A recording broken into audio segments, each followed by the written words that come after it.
বহু বছর আগের কথা। বাগদদ নগরী তখন জ্ঞান এবং বৈভবের শিখরে, কিন্তু সেই আলো ঝলমলে শহরের এক কোণে বাস করত জুবায়ের। জুবায়েরের নাম শুনলে শহরের মানুষ তটস্থ থাকত। সে ছিল উগ্র, অবাধ্য এবং পাপে নিমজ্জিত এক যুবক। যৌবনের দম্ভ আর অর্থের নেশায় সে ভুলেই গিয়েছিল যে তার একজন স্রষ্টা আছেন। তার দিন কাটত অনৈতিক কাজে আর রাত কাটত নেশার ঘরে। তার বৃদ্ধ মা প্রতিদিন জায়নামাজে বসে দু হাত তুলে কাঁদতেন আর বলতেন, হে আল্লাহ, আমার জুবায়েরকে তুমি ফিরিয়ে দাও। ও তো মানুষ খারাপ ছিল না, ওকে শয়তান পথ ভুলিয়েছে। কিন্তু জুবায়ের তার মায়ের এই কান্নাকে উপহাস করত। সে ভাবত, জীবন মানেই তো উপভোগ। একদিন তার মা অসুস্থ হয়ে পড়লেন। বিছানায় শুয়ে ক্ষীণ কণ্ঠে ডাকলেন, বাবা জুবায়ের, আমার শেষ সময় ঘনিয়ে এসেছে। তুই কি একবার আমার পাশে বসে একটু কুরআন পড়ে শোনাবি? জুবায়ের বিরক্ত হয়ে ঘর থেকে বেরিয়ে গেল। সে জানত না এটিই ছিল তার মায়ের সাথে শেষ দেখা। সেই রাতে জুবায়ের যখন বন্ধুদের সাথে আমোদ ফুর্তিতে মত্ত, তখন খবর এলো তার মা আর নেই। খবরটা শোনার পর জুবায়েরের বুকে কেমন জানি একটা ধাক্কা লাগল, কিন্তু তার পাথরের মতো হয়ে যাওয়া হৃদয়ে তখনও অনুশোচনা আসেনি। সে ভাবল, মা তো বৃদ্ধ হয়েছিলেন, মারা গেছেন, এতে এত বিচলিত হওয়ার কি আছে। মায়ের দাফন সম্পন্ন হল। কবরের পাশে সবাই যখন মাটি দিচ্ছিল, জুবায়ের একপাশে দাঁড়িয়ে নির্লিপ্তভাবে তাকিয়েছিল। কিন্তু যখন সবাই চলে গেল এবং গোরস্থানের নিস্তব্ধতা তাকে ঘিরে ধরল, তখন হঠাৎ তার মনে এক অদ্ভুত ভয় দানা বাঁধল। চারিদিকে ঘুটঘুটে অন্ধকার, কেবল ঝিঝি পোকার ডাক আর বাতাসের শোঁ শোঁ শব্দ। জুবায়ের একা ফিরছিল।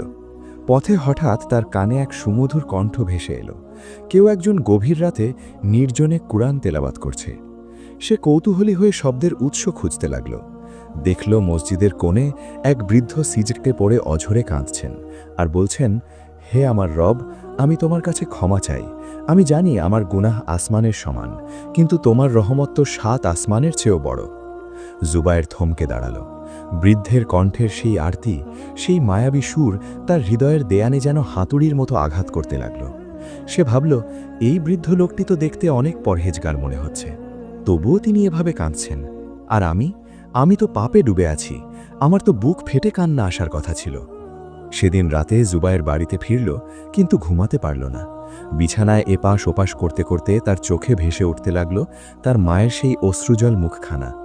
হঠাৎ তার মনে হল, ঘরের এক কোণে রাখা ধুলোবালি মাখা সেই কুরআন শরীফটি তাকে ডাকছে। সে কাঁপতে কাঁপতে কুরআনটি হাতে নিল। বহু বছর সে এটি স্পর্শ করেনি। সে যখন এটি খুলল, তার চোখ পড়ল সূরা আল জুমারের ৫৩ নম্বর আয়াতের ওপর।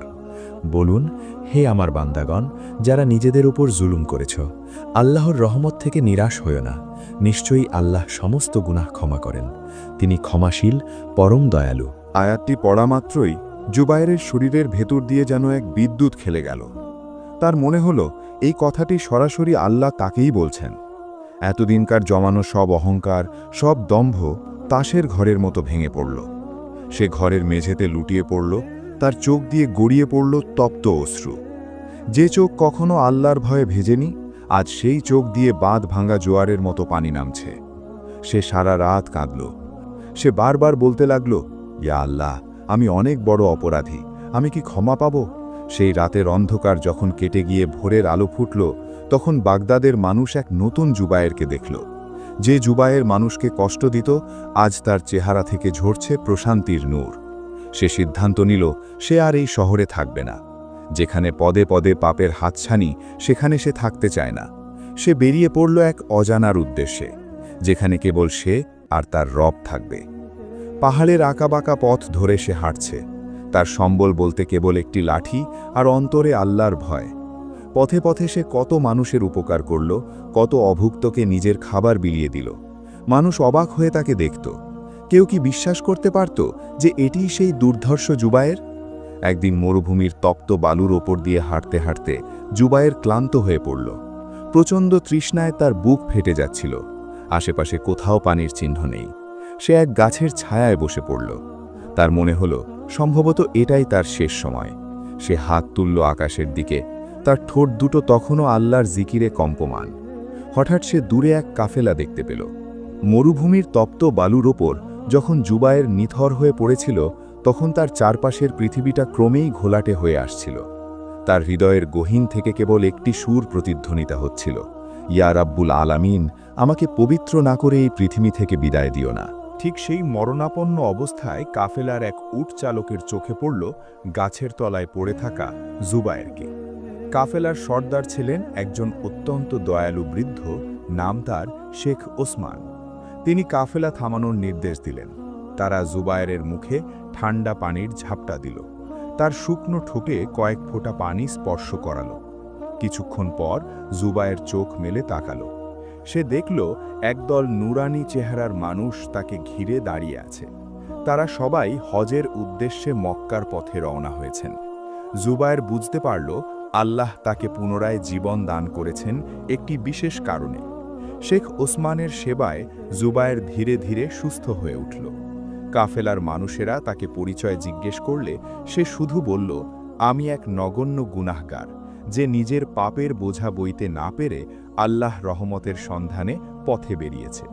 তার নম্রতা এবং চোখের পানি দেখে কাফেলার সবাই তাকে ভালোবেসে ফেলল।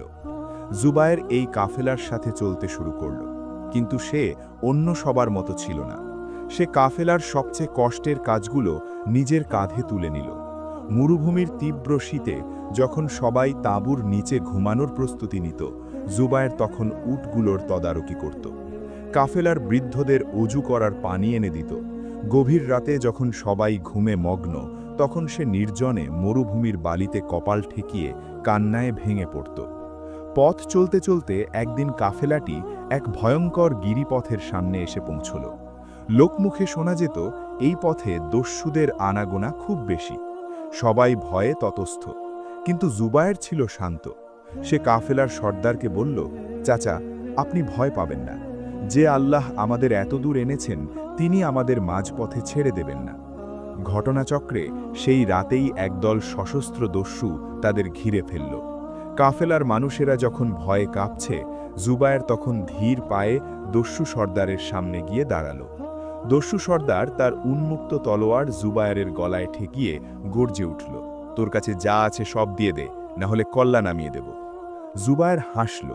সে হাসিতে না ছিল কোনো দম্ভ, না ছিল কোনো ভয়। সে শান্ত গলায় বলল, ভাই, আমার কাছে দেওয়ার মতো দুনিয়ার কোনো সম্পদ নেই। আমার এই শরীরটা আল্লাহর আমানত। তুমি যদি এটা কেড়ে নাও, তবে আমার রবের কাছে যাওয়ার পথ সহজ হবে। কিন্তু তোমাকে একটি কথা বলি, তুমি কি জানো কাল কিয়ামতের দিন যখন আল্লাহ তোমাকে জিজ্ঞেস করবেন তুমি কেন এই নিরপরাধ মুসাফিরদের রক্ত ঝরিয়েছিলে, তখন তুমি কি জবাব দেবে? বন্ধুরা, গল্পের পরের অংশ দেখতে চ্যানেলটি সাবস্ক্রাইব করে কমেন্টে পরের পর্ব লিখে কমেন্ট করুন। তাহলে পরের পর্ব নিয়ে আসবো ইনশাল্লাহ। আল্লাহ হাফেজ।